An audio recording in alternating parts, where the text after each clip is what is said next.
Look what the wind blew in. It's Jenny.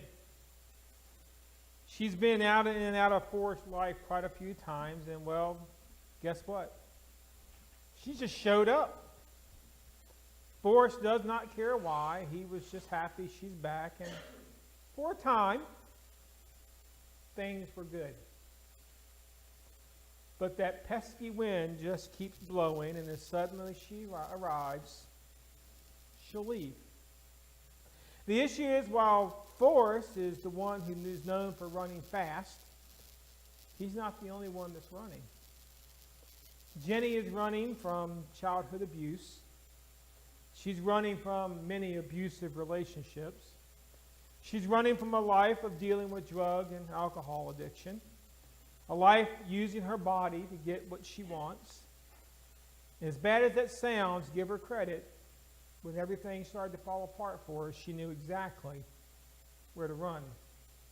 Of course, while Forrest is safe for her, he comes with the biggest fear of all: commitment to a relationship.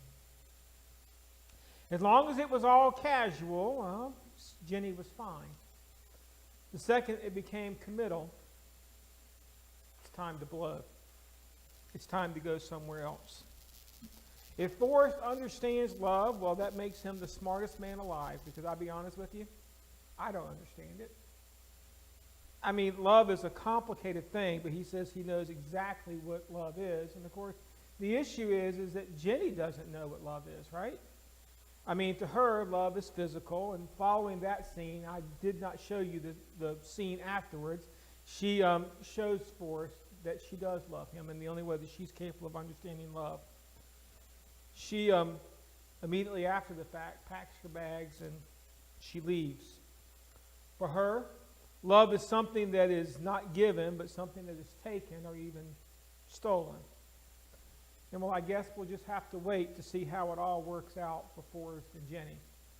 Because we want to go spend some time with our other teacher in this sermon series. We want to go spend some time with this guy named Solomon, chasing the wind.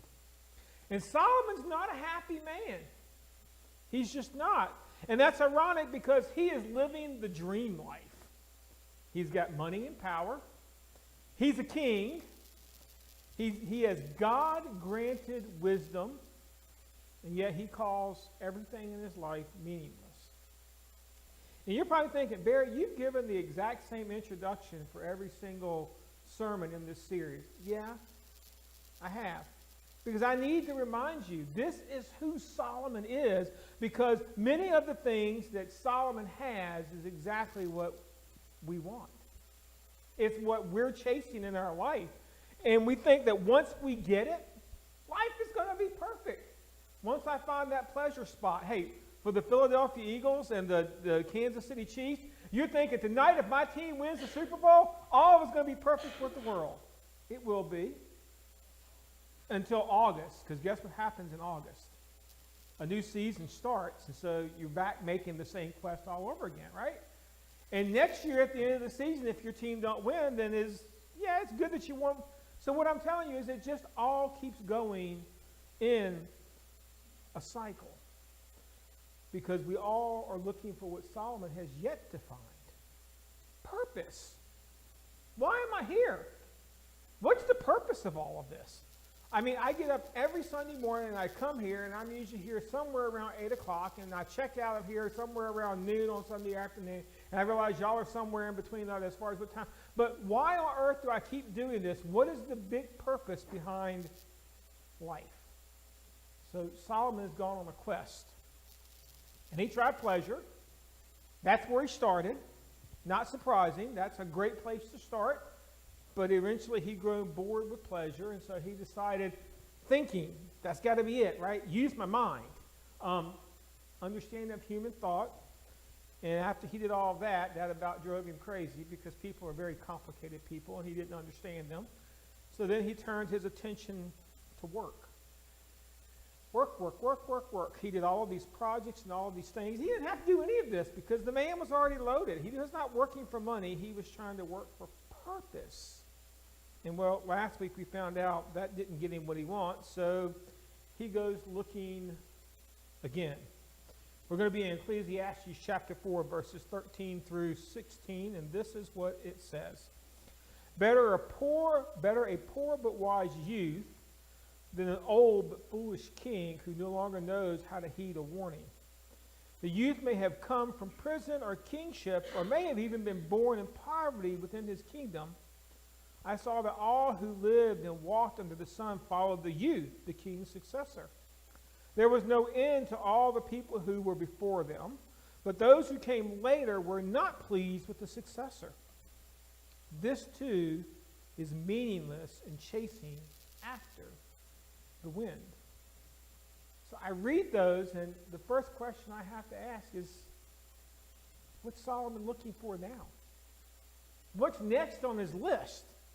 And it's not an obvious thing, and you can tell that if you just go out and you do a little research, there's a lot of people trying to figure out, what is Solomon chasing? Now, if you have an NIV Bible and you open it up and you've got the fancy ones that have the little headings there, you can see that it says that he was chasing advancement. And if you go out on sermoncentral.com and you go look up Ecclesiastes chapter 4, you look at what all the sermons are about, they come up with 4 words that generally talk about what it is. And of course, the first one is they took the easy route out. They said, yeah, Solomon is chasing advancement, which means the promotion of a person's rank or status. Okay, I could make that fit. Some people say that he's chasing fame, the state of being known or talked about by many people, especially on account of notable achievements. Notice that word, achievement. So yeah, I can see how you can make that fit. Some actually like to go with the word accomplishment is what he's looking for. Something that has been achieved successfully. And some like to take all of those definitions and roll them together and say, well, he's just talking about achievement. That thing that is done successfully, typically by effort, courage, or skill. And again, all 4 of these, I get. And all 4 of them have and will make tremendous sermons. But I'm not real sure I like any of those 4 words for what I think Solomon is chasing here. I looked at this and I dug around and I fished around and I finally came up with a word that I like. And you know what the word I came up with is? Legacy. Solomon is now chasing legacy. And what is a legacy? Something transmitted or received from an ancestor or predecessor from the past. So Solomon is trying to look at how things are going to flow through him. Why legacy? Well, remember, the issue Solomon had with toil was eventually what happens. You die. And when you die, the person you leave your money to, well, they don't necessarily deserve it. This is important because Solomon sees life as meaningless because, well, there's this thing that we all struggle with. Even when you are the youngest to the oldest, we all struggle with the same word. It's called mortality. You're mortal. You're not going to live forever. I know some of us will make it very old, and some may die younger, but you will not be here forever. And so Solomon has gotten to the point of after he's chased pleasure, and he's chased understanding, and he's chased work. He's finally gotten to the point, is what good does it do to live if just eventually I'm going to die? Solomon wants to figure out how to live forever. So he decides maybe the secret and the purpose of life is to pass on myself. And he tells us in Ecclesiastes chapter 7:1, a good name is better than fine perfume on the day of death, better than the day of birth. So he gets to say, if I've got a good name, if I've done something good in my life, if I've got a legacy, and I'm going to pass it on, maybe that's what gives my life purpose. Now, here's the amusing thing. Today, when I say the name Solomon, and I connect it to the Bible, I know what you think about. We admire him because, A, he was rich, right? And we would all like to be rich at some point. I don't care who you are. If somebody walked up to you and handed you $1 million, no strings attached, You're not going to look at them and say, no, I'm all good. Okay? If you do, please let me know. You can send them to my house. Okay? Because they walk up and hand me $1 million, say no strings attached. We would all like to be rich. We could all sit here and think about things. If I had $1 million, think of all the people I could help. Think of all the things I could do. We could make lists. This is the reason people buy lottery tickets, is because you know what? We desire that because even if we don't want it for ourselves, we think about how much better the world I could make if I had more financial resources. We've all had those thoughts. And while we see Solomon as rich, the next thing we think about is king. He was in charge of the world. He had everything. Wouldn't you like to be the king of everything? We say no because we've been taught that's bad. But really, think about our life. Don't we really want to be king of everything? We want to be in charge of my life, right? We want everything to kind of fit with the way that I think the world works. And while we think of those things about Solomon, that's his legacy to us, Solomon didn't agree with that philosophy. Matter of fact, he said, better a poor but wise youth than an old but foolish king who no longer knows how to heed a warning. Solomon didn't see himself as wise. Solomon didn't focus on his riches. And Solomon really didn't see any greatness in being king. As a matter of fact, he found more work from being king than if he was a poor person sitting on the side of the road. Solomon had been chasing life. And ultimately, you know what he decides? This thing that we call legacy. And we're all striving for it. If you have kids, you are trying to pass yourself on through your kids. You're trying to teach them principles and skills and things and scripture and all this stuff, and you're trying to pour it into them because someday you realize you're not going to be here. They're going to probably out-survive you, and that is the way that you're going to pass on. Okay? We do that by making charitable contributions. We try to build a legacy for ourselves. Here's the ironic thing, is Solomon decides legacy is meaningless. This is what he writes again in verses 14 through 16. The youth may have come from prison to kingship, or he may have been born in poverty within his kingdom. I saw that all who lived and walked under the sun followed the youth of the king's successor. There was no end to all the people who were before them, but those who came later were not pleased with the successor. This too is meaningless and chasing after the wind. Solomon looks at this term legacy, and you know what he decided? It does not matter where you start. Wouldn't that have been good information for Jenny to have?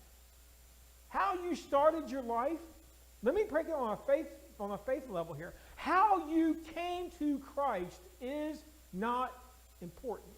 Whether you grew up in the church and you were here your entire life, or whether you were a person that didn't come to Christ until later on in life, I hate to tell you this, there is not a section in heaven that says, here are where all the people that came to church their whole life sit, and here are all the ones that made it by the skin of their teeth. By the way, I hate that term. I am not going to make it to heaven by the skin of my teeth. I'm going to make it to heaven by the grace of God. Okay? And the grace of God covers everybody equally. Legacy doesn't matter where you start. Legacy, he decides, perhaps you've messed up, but you can overcome it. Until you draw your last breath, there is always a do-over. There is always the chance to say, tomorrow I am going to change things and I am going to have a better life. Isn't that kind of the promise of the American dream, as we call it? Come here and you'll have a better life.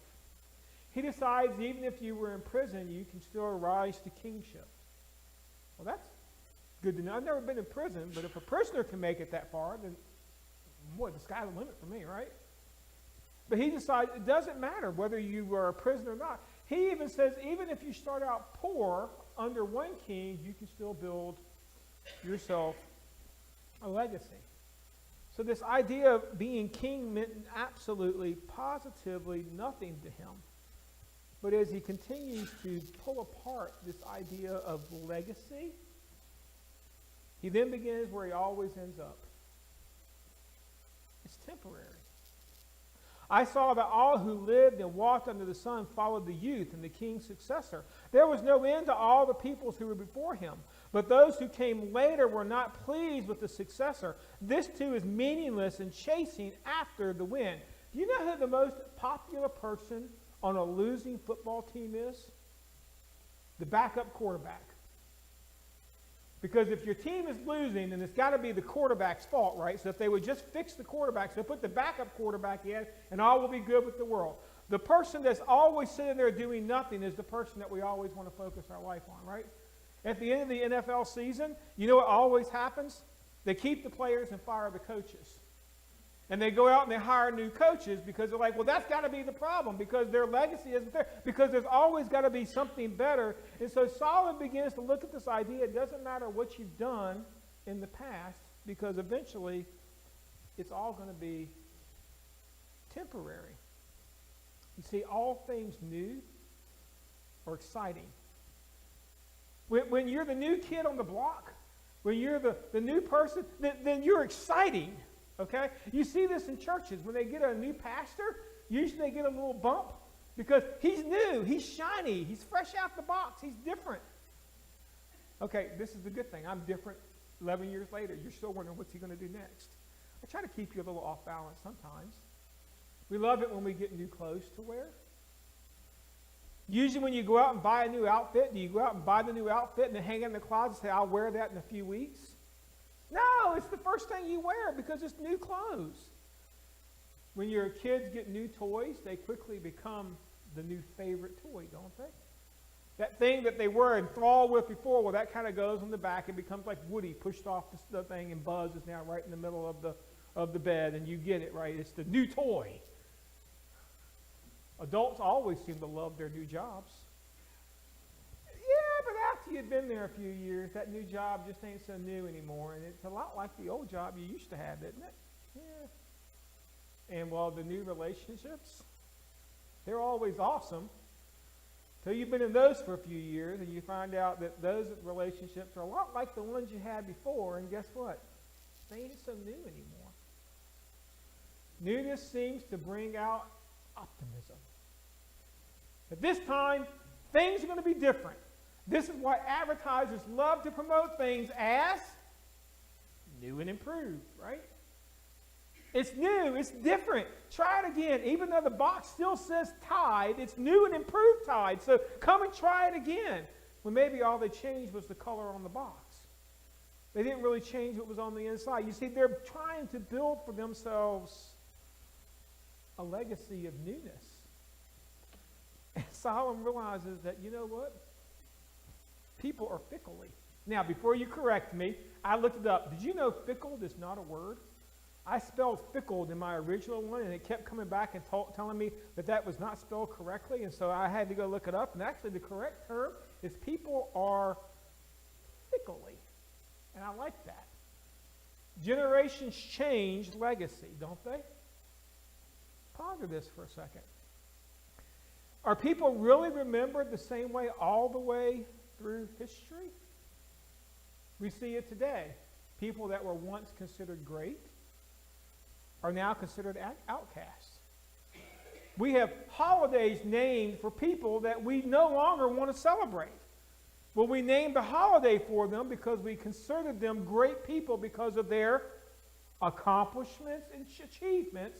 But then as history went on and we began to examine their life a little more closely, we realized they really weren't great people. They just accomplished great things, and so no longer do we want to celebrate their legacy. We like to think of history as static, but as time goes on, history changes. You might think, wait a minute, it's in the past, and we can't time travel. So how on earth does history change when history is about events? Well, the events don't change, but you do understand what does change is our perspective and how we look at them. If you think about how history is perceived, how I perceive things the day after it happens versus 20 years down the road from after it happens, it changes, right? Now, did the event change? No, it still happened just like it happened. But as time goes on and I begin to look at the events, well, maybe my opinion changes about why those events happened. Maybe my opinion changes about the people that were involved in the events. Maybe my opinion changes about myself in relationship to those events. And so Solomon looked at this madness. He said, guess what? Building a great legacy for myself, passing on a good name, just doing things that maybe will make people talk about me, a great epitaph on my tombstone, a great obituary in the newspaper after I'm dead. Okay, maybe it'll matter the day right after I die. Maybe people will shed a few tears because I'm no longer around. But in the end, it's all meaningless. And I understand the thought process. I did.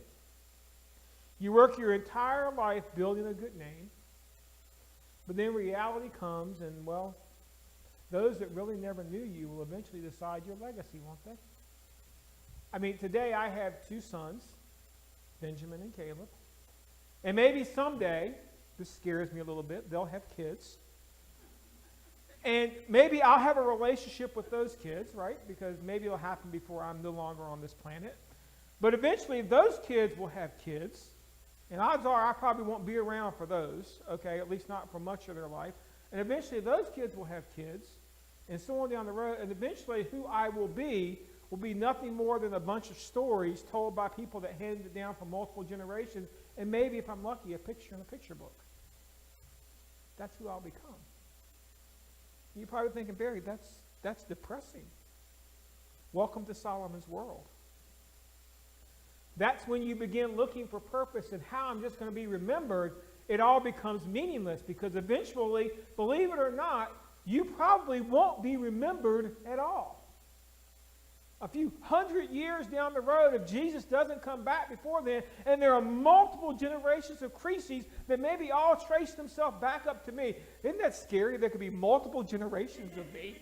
That would be awesome, wouldn't it? But there could be, and they won't even know who I am because they will have never met me.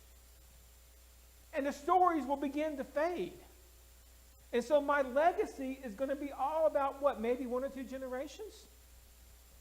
And then the world will change? What kind of purpose is that? Here I thought legacy was forever, and that was going to be my eternity, and now I'm finding out legacy is just as temporary as work and pleasure and understanding. They all have shelf lives. So legacy isn't the purpose unless you can pass along a valuable legacy. Something that can withstand the test of time. So if you're in chapter 4, now you just got to turn a page, or maybe just drop down, depending on how small the writing is in your Bible. I am in Ecclesiastes chapter 5, verses 1 through 7. Guard your steps when you go to the house of God. Go near and listen rather than offer the sacrifice of fools. Do not know that they do wrong. Do not be quick with your mouth, and not be hasty with your heart to utter anything before God. God is in heaven, and you are on earth, so let your words be few. A dream comes when there are many cares, and many words mark the speech of a fool. When you make a vow to God, do not delay to fulfill it. He has no pleasure in fools. Fulfill your vow. It is better not to make a vow than not to fulfill it. Do not let your mouth lead you into sin, and do not protest to temper the messenger. My vow was a mistake. Why should God be angry at what you say and destroy the work of my hands? Much dreaming and many words are meaningless. Therefore, fear God. When Solomon began to think about legacy, he thought about how people should consider him, but how he approached God. Now, this is a big moment for Solomon because while Solomon has mentioned God in other passages, this may be the first time that Solomon is considering God's opinion on the matter of legacy. Did he consider God's opinion on pleasure? not. He just went out and partied it up. Did he assume look for God's attention on thought? Well, no, it's just what I think, right? How about work? No, it's what I want. But all of a sudden, as he moves into this term of legacy, he realizes there is no purpose in this either. He actually begins to think about what is eternal. You see, before he was too busy partying, too busy thinking, too busy working. Now he's standing there and he's looking back all across the oceans and he's thinking, you know what? Times have changed. When I am a child, I am all about the fun. Think about it if you have children or you're around children. They are looking for the next fun thing. If it's not fun, what's the word they use for it? It's boring. Okay? They are looking for fun. But as I get into my late teens and maybe into my 20s, I began to figure out that life isn't all about fun. And I actually began to think a little bit for myself. This is why teens and parents have such problems, because you know what? You have your opinions, and now all of a sudden they have theirs. Okay? And they begin to think for themselves, and we don't like that, but that's just how life works. Then I hit my 30s and 40s, and I'm in the power years of my life, right? This is the year I want to make hay while the sun is shining. I want to put away as much as I can. I want to work as hard as I can. I want to think about my retirement. I want to make my mark on this world. All of these terms we probably used ourselves. Then I hit my 50s, and this is kind of where I am right now. I may be into my 60s, and I begin to get a little perspective because there just aren't that many what next to think about. I mean, what's next? Grandkids? I have no idea. And like I said, that thought scares me some. And hopefully I'm quite a few years away from grandkids. Retirement? I could think about it in September. I really could. I've done well with my savings. I could think about it. But could you imagine me sitting at home retired doing nothing right now? I would drive my wife crazy. She would kick me out in a heartbeat. They don't have enough duct tape to keep me in a reclining chair that long. It just wouldn't happen. How many more what next do I have to think about? It begins with not thinking about just now. What's next is going to be, what am I passing on? What have I taught my kids? Have I taught them about God? So today I'm going to give you some practical advice. Not my advice, though. I'm going to give you 5 practical things to remember in your approach to relating to God. And I'm going to encourage you to not only apply them in your life, but these are the things that we need to be passing down to the next generation so that they will understand how to relate to God. So hopefully you are taking notes. If you're not filling in blanks, hopefully you're going to make mental notes, because these are the things you need to take home. How do you build into the future? And it has nothing to do with your bottom line, your savings account, or some stories that you're passing down to your kids. These are it. And Solomon outlines them right there in that passage that we just said. Number 1, do not become conceited with your approach to God.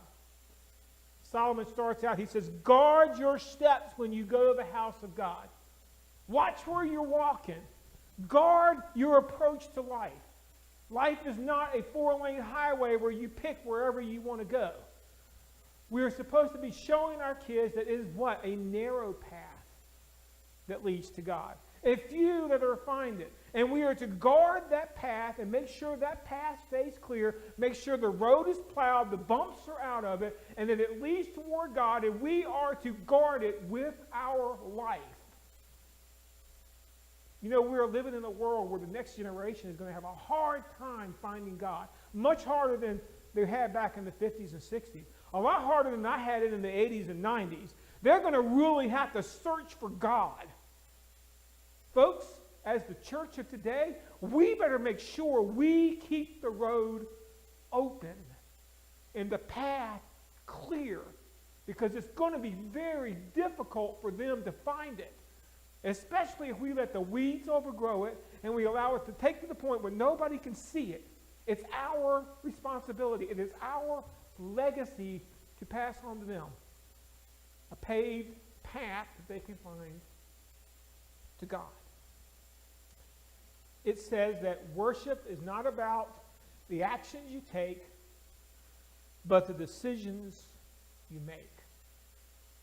Go near to listen rather than offer the sacrifice of fools who do not know that what they do, who do not know that they do wrong.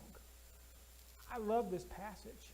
I have to tell you, this is not one that I've read a whole bunch, but when I read, I just wanted to highlight it. I thought about getting a brush and painting on the. This is something we need to remember, because a lot of times we paint worship as what I want. We come in to receive from worship that thing that will make our life, and a lot of times we come in and we speak a lot faster than we talk. I have that problem. I have a lot more to tell you than I want to hear from you. Honestly, I do. Everybody in life can tell you that. I have opinions, and everybody's entitled to them. And we all have that mindset. And God says, you know what? When you come with an open heart. Don't come with a checklist of what you think worship is. Don't check the boxes and say, I'm all done. Come with an open heart, ready to listen. I love the next one. God is God and not you. Do not be quick with your mouth. Shall I read that again? Do not be quick with your mouth. Do not be hasty in your heart to utter anything before God. God is in heaven and you are on earth, so let your words be few. A dream comes when there are many cares, and many words mark the speech of I love it, fool. Old youth minister used to tell me, 2 ears, 1 mouth. Listen twice as much as you speak. I'm still learning the lesson, by the way. But you understand, you're not God. I know sometimes we think we are, but you're not God. Be consistent. When you make a vow to God, do not delay to fulfill it. He has no pleasure in fools. Solomon likes that word, doesn't he? Fulfill your vow. It is better not to make a vow than to make one and not fulfill it. Do not let your mouth lead you into sin. And do not protest to the temple messenger, my vow was a mistake. Why should God be angry with what you say and destroy the work of your hands? In other words, if you're not going to do it, don't say it. If you're not up to the job, don't commit to it. Don't make a promise you're not going to keep. You want to lose a kid faster than anything else? Lie to them. Okay? You want to lose a kid's respect faster than anything else? Then don't pay respect to them. Okay? Don't treat them like they're people. And you know what? It works the same with adults. You want to pass on a legacy? Be consistent. Now, you can be consistently wrong. That's okay, but at least be consistent about it. All right? Don't do one thing and say another. Be consistent in what you do. If you're going to say you're going to do it, then make sure if you don't do it, you die trying. Okay? God wants consistency in our lives, and that's what we need to pass on. That's how you keep that road open. And then the last thing that he tells us, don't make it about what you think or say. Make it about God. This is kind of like Solomon's catch-all. If you missed the other 4 points and you just want to come with one, we could just go to this one. Much dreaming and many words are meaningless. If you have to explain everything to everybody, you haven't really taught them anything, have you? Therefore, fear God. A good name will fade, but a godly faith is forever. If I pass my faith on to my kids and I embed it into them and it grows in their life and they do the same thing, then eventually where does their faith connect back to? Not to me. I got to get out of the way and let it connect to God. I think too often times we're trying to connect our faith back to ourselves. You need to do this because you grew up in this house, you grew up this way. This is how you were raised. Legacy doesn't work that way. See, it's up to us today to find a legacy that we can pass on to the next generation, not one of traditions, one of godly faith, one that allows them to seek and find their Savior, to find their purpose, and his name is Jesus.